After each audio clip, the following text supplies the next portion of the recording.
Donc, bonjour tout le monde, bienvenue à cette belle journée aujourd'hui de notre aventure expérience qui a débuté lundi.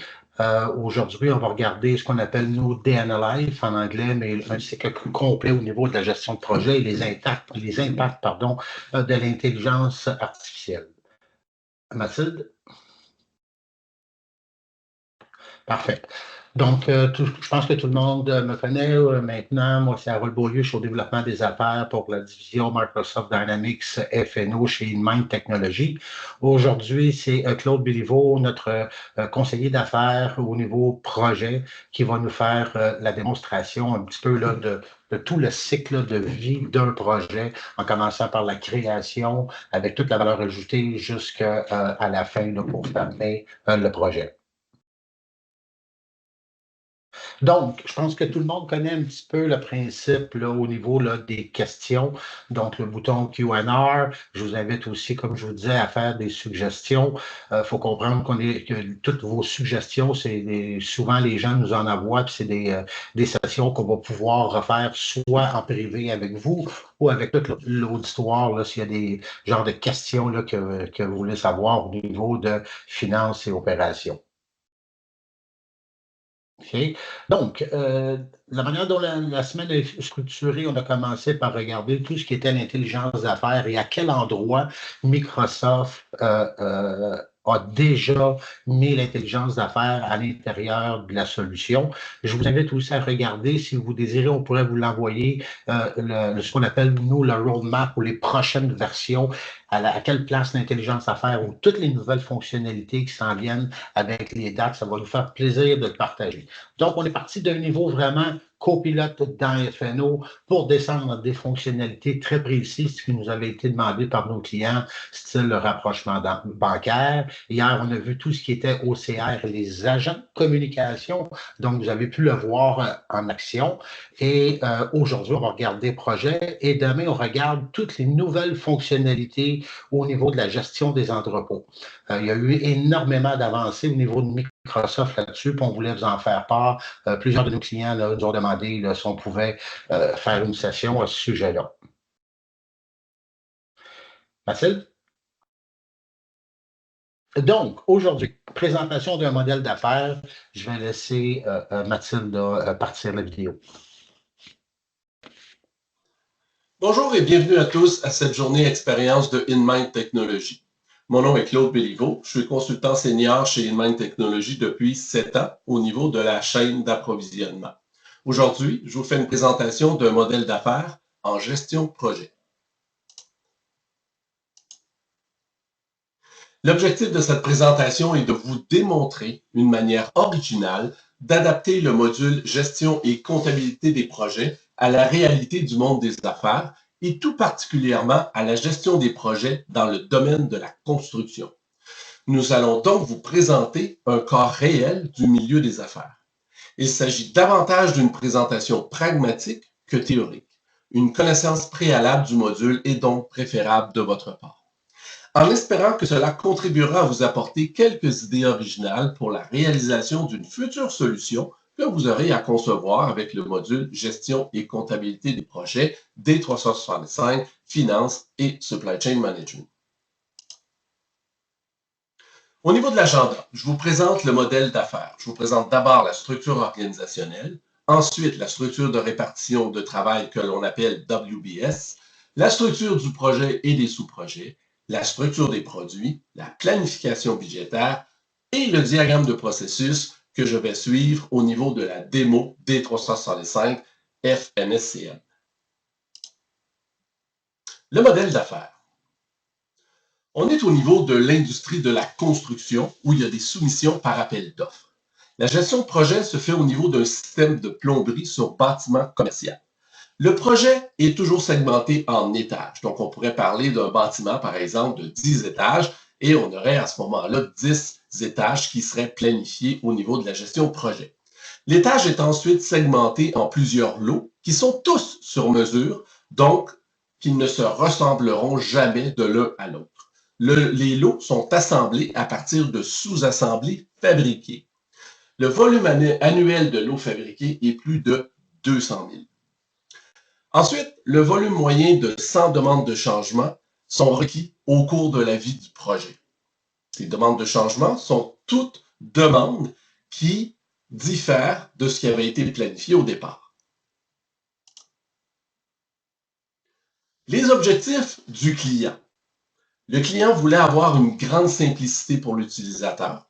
Ensuite, une gestion de volume annuel important de nouveaux produits spécifiques. Une grande traçabilité tant au niveau de l'inventaire physique qu'au niveau des transactions au niveau du système. Une gestion simple et efficace des demandes de changement, qu'ils appellent communément directives. Une planification et contrôle budgétaire et une planification et contrôle des activités de projet. Je vous montre ici un petit exemple de ce qu'un dessin technique au niveau de la plomberie sur un étage peut ressembler. Et à droite, vous avez des exemples de systèmes de plomberie dans des bâtiments commerciaux. Parlons maintenant de la structure organisationnelle. On a deux entités juridiques. La première est gestion de projet ABC dans l'entité juridique USSI et purement un service de gestion de projet. De l'autre côté, on a une entité légale fabrication ABC sous USMF, qui est une usine de fabrication sur mesure pour les lots de plomberie. En d'autres termes, l'usine de fabrication est un sous-traitant de la gestion de projet ABC. On a bien sûr les transactions interco pour les commandes d'achat interco versus les commandes clients interco. Le système, bien entendu, est intégré à travers les deux compagnies. On va avoir une traçabilité des données qui est essentielle pour notre client. Également, la planification intercompagnie MRP entre les deux entités juridiques. La structure de répartition de travail, appelée communément WBS. Donc, voici un exemple typique de ce qu'ils utilisent comme structure de répartition de travail. En premier, on a un projet à prix fixe. Donc, tous les éléments qui sont planifiés au début du projet. On parle d'activité initiale. On parle aussi de la réalisation, comme je vous disais, qui est séparée en étages. Donc, sur chacun des étages, on va avoir différents lots de plomberie et on va avoir des heures de gestion de projet. On peut avoir beaucoup d'autres choses. On peut avoir des achats, des heures de dessin, etc. Donc, c'est vraiment un WBS qui est simplifié pour la démo, mais essentiellement, dans la vraie vie, il y a plusieurs centaines de lignes. On a également ce qu'on appelle les sous-projets pour la gestion des directives, la gestion des changements. Cette fois-ci, ça va être des sous-projets, mais en temps et matière. Donc, le client, lorsqu'il exige, par exemple, un changement au niveau du projet, on va lui ouvrir un sous-projet sous une directive D001 et on va mettre les différents éléments qui sont liés à ça. Dans ce cas-ci, il voulait avoir un régulateur de pression et on a évidemment des heures de gestion de projet et de préparation de maquettes au niveau du dessin technique. La structure du projet et des sous-projets. Donc, on a un projet principal qui est le P2000, qui est à prix fixe. Et on a des sous-projets, donc le sous-projet P2000-001 pour la demande de changement D001, qui est en temps et matière. Ensuite, un sous-projet P2000-002 pour la demande de changement D002, et ainsi de suite. Et dans le cas d'un projet qui aurait 121 demandes de changement, bien, on aurait le projet P2000-121 pour la demande de changement 121, toujours en temps et matière. La structure des produits. Étant donné que le client a plus de 200 000 variantes au niveau de ses lots fabriqués, puisqu'ils sont tous sur mesure, il n'existe qu'une seule fois à vie. Chaque lot va toujours être différent de tous les autres lots qui vont être produits, ne serait-ce que pour les 10 prochaines années. Donc, il était impensable d'utiliser la création d'un nouvel article pour les 200 000 nouveaux produits à chaque année. Ce qu'on a fait, on a utilisé une dimension du produit. Dans le cas présent, j'ai utilisé le style.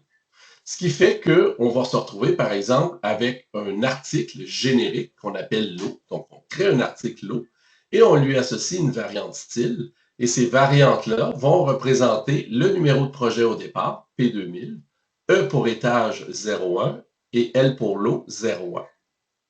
Au même titre, les équipements qui sont achetés, comme des pompes, vont avoir une numérotation P2000-étage 02-achat 01. Donc, face à cette numérotation-là, on sait que l'utilisation de la dimension de produit dans D365 Finance and Supply Chain Management est une fonctionnalité qui est très efficace, très éprouvée et qui fonctionne très bien. Donc, on va la retrouver au niveau des commandes interco, des transactions d'inventaire, nomenclature de produits, les gammes opératoires, les commandes de clients externes. Et bien sûr, cette variante de produits-là fonctionne à travers l'ensemble des modules que l'on va utiliser. Les objectifs du client en termes de traçabilité sont très, très bien rencontrés dans les deux entités juridiques, puisque la dimension de produit contient le numéro de projet et également des liens avec le dessin technique. Donc, le lot lui-même est référencé au niveau des dessins techniques. Donc, on a une belle traçabilité autant au niveau de l'information que des stocks physiques que des transactions. Très efficace également parce que on sait très bien qu'une dimension de produit prend quelques minutes à créer, alors qu'un article est beaucoup plus complexe à créer. C'est très simple à gérer également. Et le volume de données, l'objectif est rencontré puisque les dimensions de produits, si elles deviennent un enjeu au niveau, par exemple, du MRP, si elles créent des lenteurs, on peut les effacer une fois qu'on a terminé de les utiliser et cela n'affecte en rien les transactions qui sont dans la table InventTrans, donc toutes les transactions qui ont été emmagasinées dans la base de données demeurent intactes. Une deuxième façon aussi de gérer les dimensions de produits qui ne sont plus utilisées serait de changer le champ Life Cycle State, qui est le cycle de vie. On pourrait le mettre tout simplement dans un état qui fait en sorte que MRP ne le considère pas. Donc, plusieurs façons de gérer les dimensions de produits lorsque l'on retrouve plusieurs milliers de ces dimensions de produits-là. On peut soit les éliminer ou soit les rendre non visibles par MRP. Au niveau de la fabrication ABC, aussi, on a une belle efficacité de ce côté-là parce qu'on va avoir évidemment le même article, le même lot, P2000, E01, L01, et on va avoir nos sous-assemblés qui, eux, vont avoir la numérotation projet 2000, étage 01, lot 01 et 05 pour dire que c'est le cinquième sous-assemblé. Donc, dans ce cas-ci, par exemple, pour produire ce lot-là, j'aurai 5 sous-assemblés de 01 à 05. Et pourquoi j'ai mis ceci en bleu sur le côté, c'est que cette spécificité-là d'avoir une variante de produit qui est spécifique, la planification en tient compte, la gestion des coûts également. Donc, on va avoir un coût par variante. Les BOM, on va avoir et une nomenclature de produit et une version de nomenclature de produit qui est spécifique au numéro de variante. La route, même chose. Et la gestion de la fabrication, au niveau des ordres de fabrication, on va avoir une très belle traçabilité grâce au numéro de lot. Et je vais vous démontrer ça un peu plus loin dans la présentation. Donc, une structure de produit serait par exemple un projet P2000 avec ses deux étages. Donc, disons que sur l'étage 1, on a le lot P2000 E01 L01. On a 4 sous-assemblées, qui est le 01 à 04 ici. Pour celui-ci, on en a 5 sous-assemblées et pour celui-ci, on en a 8 sous-assemblées. Donc, essentiellement, on se retrouverait avec 20 ordres de fabrication, donc 3 pour les lots et 17 pour les sous-assemblées. Au niveau de la nomenclature de produits, donc, voici un exemple typique. On aurait une nomenclature pour produit pour le lot qui contiendrait 4 lignes, soit les 4 sous-assemblées. Et ensuite, on aurait une nomenclature de produit pour chacun des sous-assemblées qui contiendrait les lignes des matières premières utilisées pour pour fabriquer le sous-assemblé. La gamme opératoire suit le même principe. Donc, pour le lot, on aurait une gamme opératoire spécifique. Autant la gamme que la version de gamme serait spécifique au numéro de lot. Pour le sous-assemblé, même chose. Chaque sous-assemblé aurait sa propre route, sa propre gamme opératoire, selon pour chacun des numéros de lot.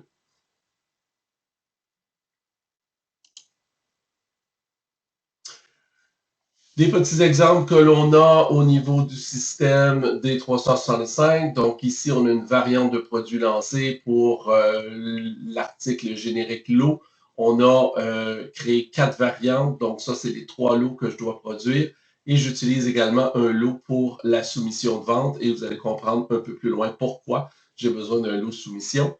Ensuite, au niveau des versions de nomenclature, là, quand je vais dans la fiche article de l'article lot et que je vais voir au niveau des versions de nomenclature, j'en ai 2. J'en ai une qui est liée clairement au style P2000 E01 L01. Et si je cliquais sur la deuxième ici, j'aurais un style P2000 E01 L02 qui serait typique à celle-ci. Donc, mes 2 numéros de nomenclature seraient différents. Si je clique ici, j'ai 175. Si je clique sur la deuxième variante, j'aurai un numéro de nomenclature qui est différent pour un style différent. Et au niveau de la gamme, c'est la même chose. Donc, j'ai un numéro de gamme qui est différent pour chacun des styles ici. Et évidemment, la définition des opérations et des temps d'opération est spécifique à chacun des numéros de lot.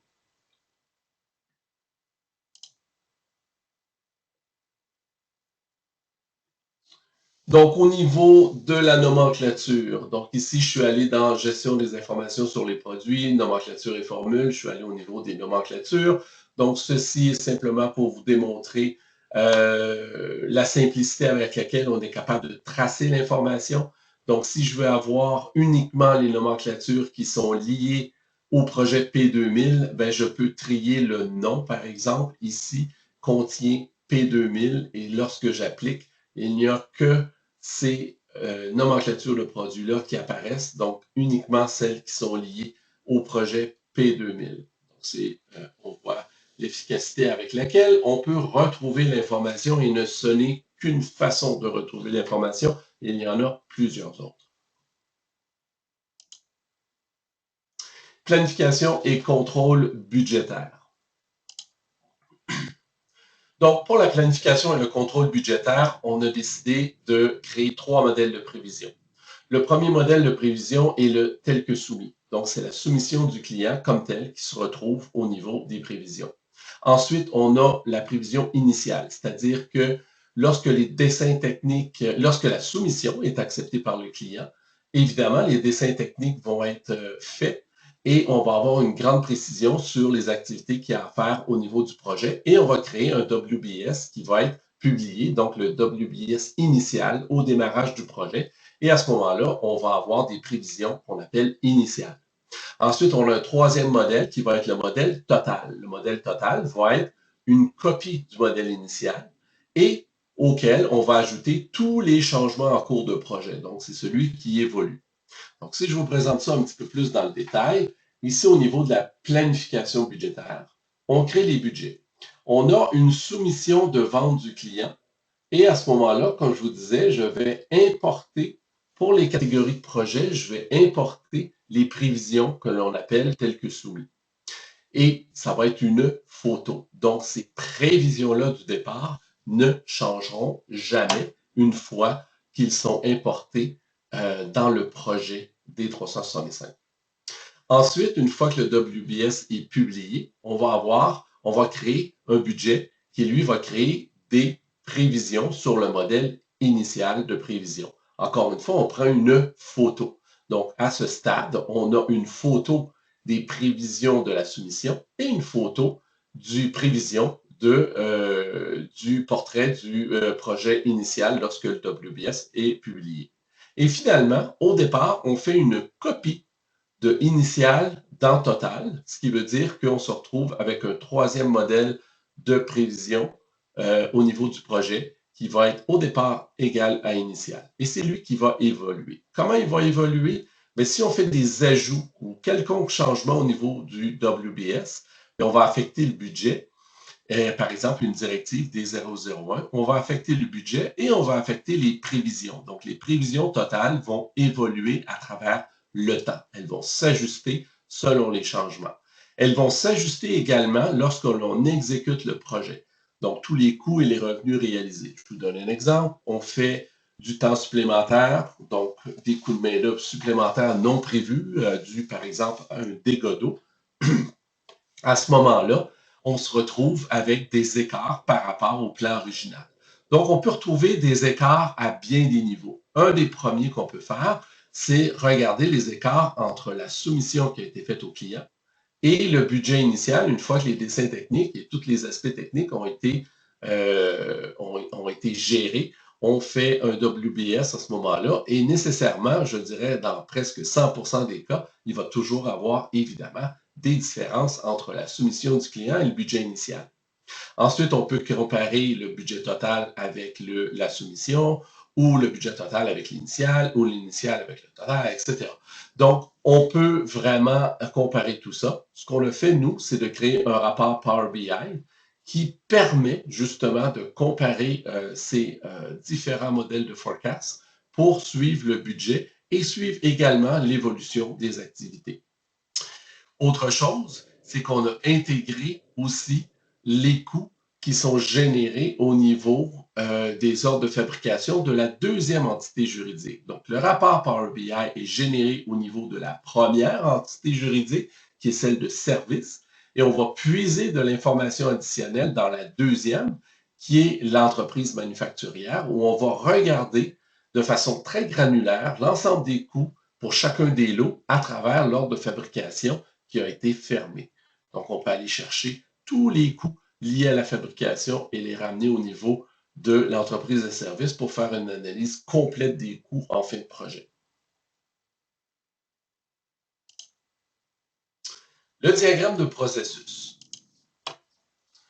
Donc, le processus pour le projet à prix fixe, donc le projet initial. La soumission client, je l'ai mis en gris parce qu'elle est faite en dehors du système.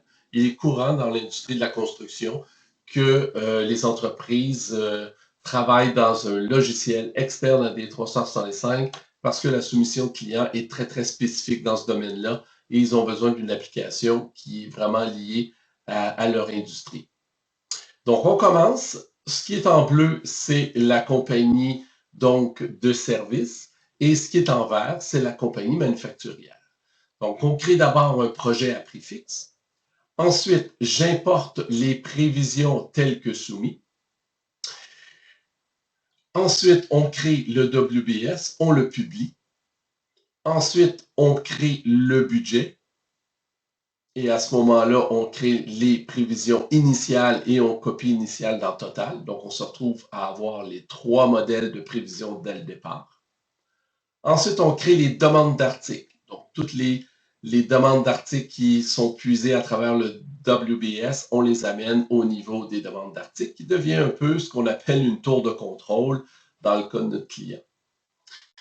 Et je vous expliquerai ce qu'il en est un peu plus tard.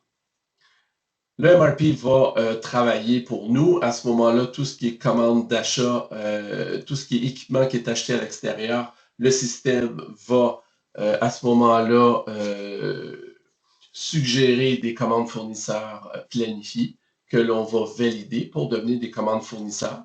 Ensuite, il va y avoir une réception au chantier puisque le fournisseur envoie les équipements directement sur le chantier. Donc, une réception au niveau du chantier en temps réel.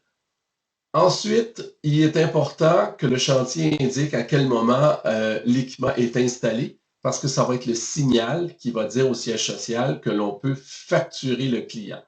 Donc, ça va rentrer dans le calcul de la facturation progressive du projet à prix fixe.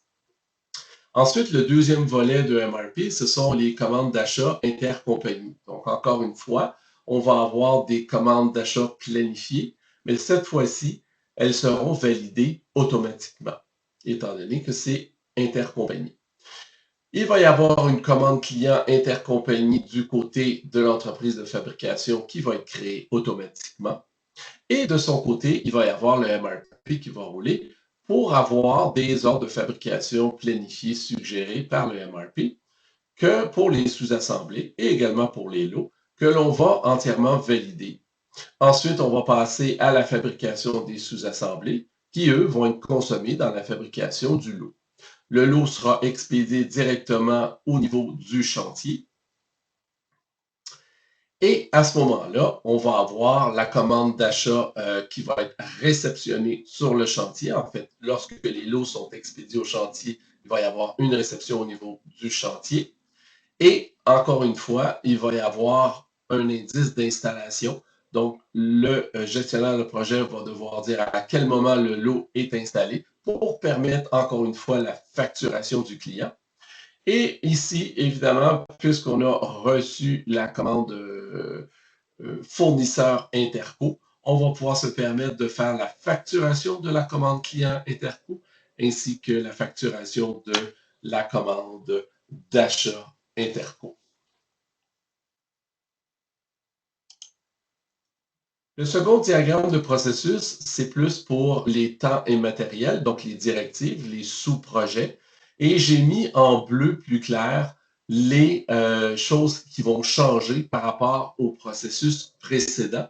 Et ça, c'est pour vous démontrer qu'il était très important pour nous que le client, pour des raisons de simplicité, ait toujours le même processus à suivre, peu importe que c'était le projet à prix fixe ou le sous-projet, on suit exactement les mêmes étapes dans le même ordre. Ce qui va changer, évidemment, c'est que quand on crée le projet, on le crée un sous-projet en temps et matière et non pas en prix fixe. Ce qui va changer aussi, c'est que la facturation se fait en temps et matériel et non pas une facturation progressive sur un projet à prix fixe. Et la même chose pour la facturation à ce niveau-ci. Donc, vous voyez que tout le reste est entièrement identique en termes de processus, ce qui, encore une fois, rend les choses beaucoup plus efficaces et simples pour le client, puisque tout équipement ou lot fabriqué suivent les mêmes processus. Au niveau de la démo, dans Finance and Supply Chain Management, donc je commence par démontrer à partir d'ici la création du projet à prix fixe. Donc, création d'un projet. Donc, typiquement, le projet a été créé à partir d'un modèle de projet pour des raisons d'efficacité et de précision. Donc, encore une fois, on a la simplicité requise par le client. Ensuite, demander une activité sur les journaux. L'activité est obligatoire sur les journaux afin de s'assurer de pouvoir faire un suivi de la progression des activités du WBS ainsi que des revenus et des coûts par activité. Donc, on a évidemment un suivi budgétaire qui est non pas juste en termes de catégorie de projet, mais qui est au niveau des activités du WBS, ce qui fait un contrôle autant des activités que des coûts et revenus qui est beaucoup plus granulaire, qui demande plus d'efforts, mais qui est et dont les bénéfices sont notables pour notre client. Prochaine étape, planification et contrôle budgétaire. Donc, on va à ce moment-là créer notre budget. Alors, pour créer le budget, les prévisions de soumission, l'importation des prévisions peut se faire via Data Management ou par interface entre le système de soumission externe et D365 ou simplement manuellement. La soumission de vente est faite à l'extérieur de D365, ainsi les prévisions sont fondées sur les catégories de projets et non sur les activités. Donc, petit compromis ici, nos prévisions en principe initiales et totales vont être faites en fonction du projet, mais aussi en fonction des numéros d'activité du WBS. Mais évidemment, au niveau de la soumission, on n'a pas de numéro d'activité, ce qui fait qu'on les a au niveau des catégories. Donc, toute comparaison avec le tel que soumis, les prévisions de soumission vont se faire au niveau de la catégorie et non pas au niveau de l'activité. La création du WBS. Donc, l'importation d'un modèle de WBS selon le type de projet. Le client va se créer plusieurs modèles de WBS selon le type de projet, selon le nombre d'étages, selon les différentes activités qu'il a. Il va l'importer dans le WBS de son projet. Ensuite, il va entrer les données, donc il va venir inscrire les heures, les prix, les coûts, etc., les lots à fabriquer, etc. Donc, il va bâtir son WBS au niveau des données. Même s'il y a une structure de départ, il faut compléter l'ensemble de ces données-là. Et il va être ensuite publié. Les estimés budgétaires seront toujours différents entre soumis et initial, car entre les deux, il y a la création des dessins techniques et la planification détaillée des activités et des coûts.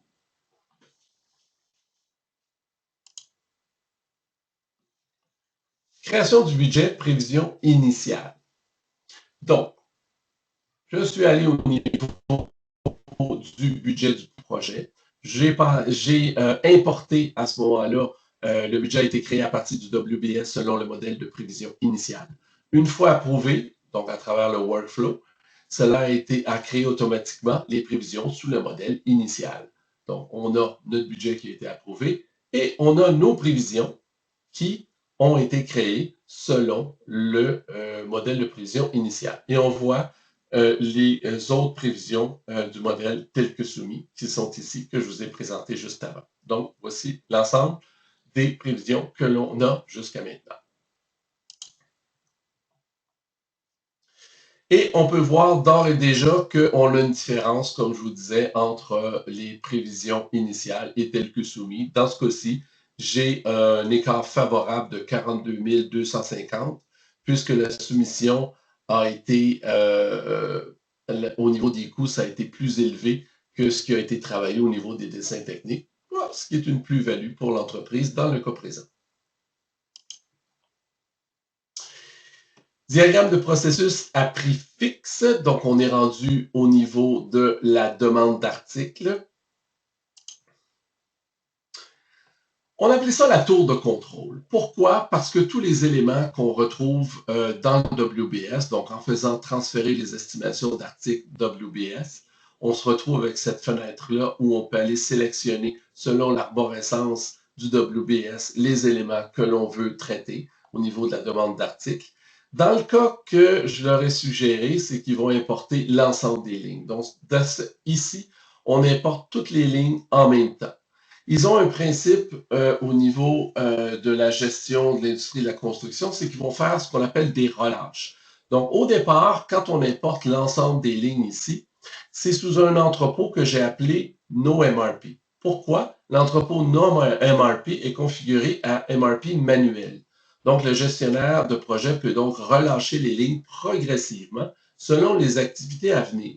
Donc, on se retrouve avec une vision de l'ensemble des lignes qui sont à traiter, mais on les relâche au fur et à mesure en modifiant l'entrepôt de NoMRP à projet, projet étant, lui, activé au niveau du MRP, qui, lui, à ce moment-là, va créer une commande d'achat.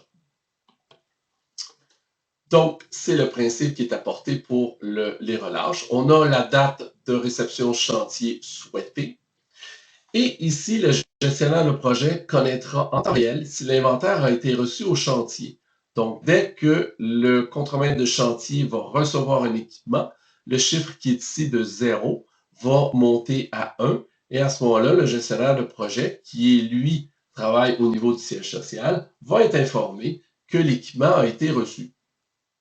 Par la suite, il connaîtra également le moment où l'équipement a été installé, ce qui permettra au compte recevable de facturer le client. Donc, une fois que c'est installé, on va venir inscrire une quantité de 1 dans la colonne qui est ici.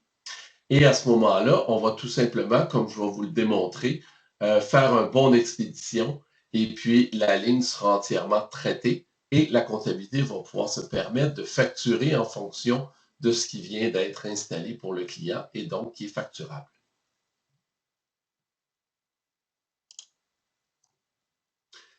La commande fournisseur intercompagnie. Donc, une fois que j'ai exécuté le MRP sur le plan général maître, j'ai activé la confirmation automatique pour ce qui est des lots, puisque c'est de l'interco. Alors, étant donné que c'est une commande fournisseur interco, la validation de la commande fournisseur planifiée s'est faite automatiquement, ainsi que la confirmation de la commande fournisseur s'est également faite automatiquement. Donc, on se retrouve ici avec notre commande interco fournisseur. Du côté de la compagnie de fabrication, on retrouve donc la commande client interco avec notre numéro d'article lot et son style. Ensuite, on est rendu à cette étape-là d'exécuter le MRP. Donc, l'optimisation de la planification, on exécute le MRP et on se retrouve avec un ensemble d'ordres de fabrication prévisionnels qui sont pour le lot et l'ensemble de ces sous-assemblées. On va confirmer le tout pour avoir à ce moment-là une liste d'ordres de fabrication. Donc, comme vous voyez, encore une fois, si on recherche tous les ordres de fabrication qui sont liés à un projet en particulier qui est P2000, on peut très bien à ce moment-là filtrer l'information à partir du champ style qui est ici et retrouver uniquement les ordres de fabrication liés parmi les milliers d'ordres de fabrication qui vont apparaître au cours des années pour le client. Une fois donc que les ordres de fabrication sont créés par MRP et qui sont en statut planifié, on va exécuter les ordres de fabrication, tout simplement, les sous-assemblés en premier et le lot par la suite, ce qui veut dire qu'on va d'abord le lancer, ensuite le débuter, déclarer la fin et puis le terminer. Et on va faire la même chose pour le lot, on va passer à travers ces différentes étapes-là pour au final avoir le lot avec son style qui va apparaître en inventaire pour une quantité de 1. Donc, une fois que la quantité est produite, on va reprendre notre commande de vente intersociété et puis on va le prélever, on va donc l'expédier et le facturer pour notre client gestion projet ABC. Au niveau du chantier, ils vont recevoir le lot. Comment ils vont recevoir le lot? Ils avaient besoin d'une méthode qui était simple.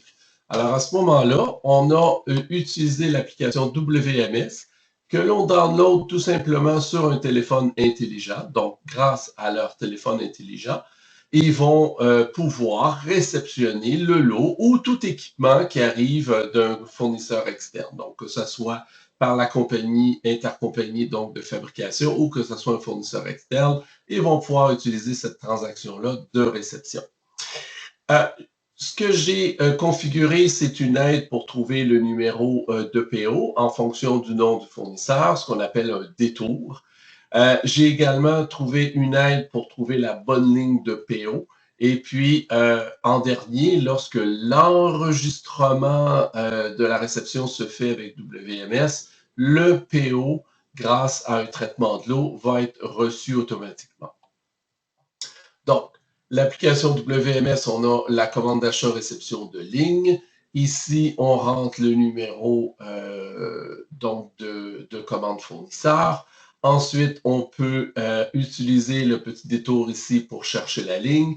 Cet écran-là apparaît où on voit une description de chacune des lignes de la commande fournisseur. Dans ce cas-ci, c'est notre lot avec le style. On voit qu'on a une quantité de 1 qui n'a pas été enregistrée encore. Donc, on va l'enregistrer. Et puis, au final, donc l'enregistrement se fait sur cette quantité-là au niveau de l'allocation chantier. Ce qui va faire qu'au niveau de la tour de contrôle pour le gestionnaire de projet, il va pouvoir indiquer, en fait, il va pouvoir voir la quantité 1 apparaître ici, quantité disponible pour installation. Donc, à partir du moment où la commande fournisseur a été reçue au niveau du chantier avec l'application WMS, un petit 1 va apparaître ici pour dire qu'il est prêt pour être installé. Donc, le gestionnaire de projet va pouvoir suivre à quel moment l'installation va être faite. Et lorsqu'il y a une confirmation que l'installation est faite, ce qu'on a fait, c'est que grâce à une application, une fonctionnalité Power Apps, on a donné accès au contremaître de chantier aux différentes lignes de la forme demande d'article pour qu'il puisse lui-même aller inscrire la quantité qui a été installée. Une fois que cette quantité-là, elle est inscrite ici, le gestionnaire de projet va pouvoir à ce moment-là valider et faire un bon de livraison pour que cette ligne-là soit entièrement traitée et pouvoir permettre justement la comptabilité de pouvoir reconnaître ce revenu et ainsi facturer le client. Petite précision ici au niveau de la tour de contrôle. Une chose qu'on a suggéré aux clients aussi, c'est de faire une personnalisation pour faire apparaître un indicateur ici s'il y a des messages d'exception que MRP aurait générés tant au niveau de la commande fournisseur que de la commande client qui est en arrière-plan de la ligne de demande d'article. Donc, tout message d'exception lié à cette ligne-là, on pourrait avoir un nouveau champ qui indiquerait s'il y a message ou pas, et on aurait également un petit champ qui serait un lien de façon à pouvoir ouvrir et filtrer automatiquement, de faire apparaître la forme avec les différents messages d'exception qui sont liés uniquement à cette ligne-là. Ce qui veut dire que le gestionnaire de projet aura un plein contrôle sur justement cette ligne-là, à savoir si elle va être réalisée dans les temps requis. Contrôle des coûts, des revenus et des activités. Donc, je suis allé dans la transaction gestion de l'inventaire, recherche et rapports et transactions, et j'ai filtré en fonction du style, qui est le projet P2000. Ce qui fait en sorte que ce qui est apparu, c'est uniquement les transactions qui sont liées justement à ce projet. Et on voit qu'on a la commande de vente et on a également l'ensemble des ordres de fabrication. Si on avait aussi trié en fonction du numéro de projet, qui n'apparaît pas ici, mais qui est un champ disponible, on aurait pu aussi avoir d'autres informations liées à la gestion de ce projet. Donc, le rapport que nous avons créé avec Power BI permet de récolter toutes les transactions qui ont été faites avec la dimension produit style qui commence par P2000 et ce, dans les deux entités juridiques.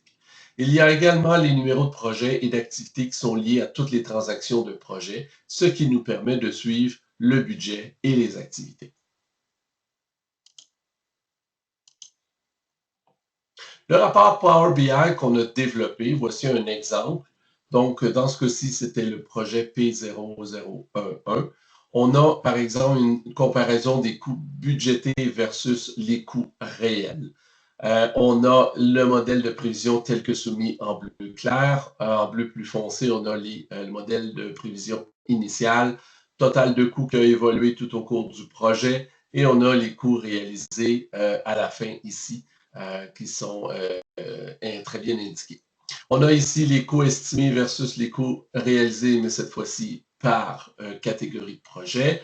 On a aussi un coût réalisé par catégorie. Et ce qui est intéressant, c'est qu'en cliquant à droite, par exemple, sur la pointe de tarte qui est en orange, on peut aller plus en profondeur, ce qui veut dire qu'il est possible de pointer la catégorie achat lot et de remonter jusqu'aux ordres de fabrication ou toute autre transaction liée au lot afin d'analyser tous les éléments de coûts et revenus liés au projet, activité et lot.